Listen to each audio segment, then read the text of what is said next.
All right, guys, today I want to unlock the secrets to cold calling, specifically what best times are to make the phone calls.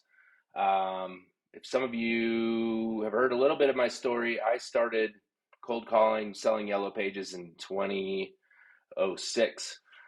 So I've been doing a little bit of time and, I've had lots of bosses, lots of mentors, lots of peers that have showed me different ways to do it. But I really wanted to find out what was the best time, when was the best time to maximize phone calling. So when I'd call, people would actually pick up and I could actually have a conversation with people.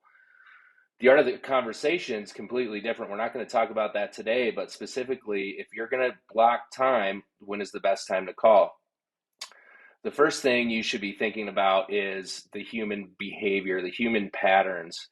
Most people have a job that starts at 9 and finishes at 4. Around here, it may even be 3 o'clock. We have to pick up kids 2:30, 3 o'clock, and maybe high school is 3:30. Probably not the best time to make phone calls. We need to think about when people are starting to plan for the weekend. Usually it's not on a Monday morning. Usually they're thinking about looking at houses. The conversation starts Wednesday or Thursday, making plans for what they're going to do.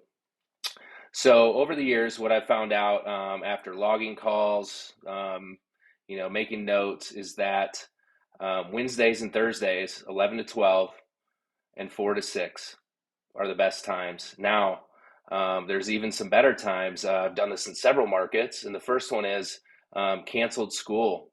If there's a day like we had last week, we had a couple. If you can find yourself in an office or in front of your CRM, follow up with some people who are at home in front of the TV. They have time, right? They're supposed to be at work, but they're not. It's a great time to make phone calls. Another one is obviously over the holidays when things slow down, when we're starting to push towards spring season.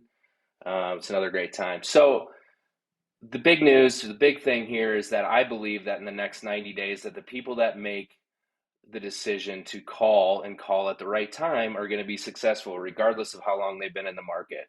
We're hearing about nurture, nurture, nurture. We know that nurturing is going to be the key for a long-term relationship, is where we're headed, back to where this business was pre-COVID. So if you're going to take the time wisely and call when people are going to be available. I think maybe in the next video or two, we'll talk about who to call when. There's some different scenarios, when to follow up, when not to. But I really hope this helps. If you want to sit down, I'd love to go through your calendar, give you some tips, hints on how to make your days better and a happier phone calling life. Have a great day. We'll talk to you soon.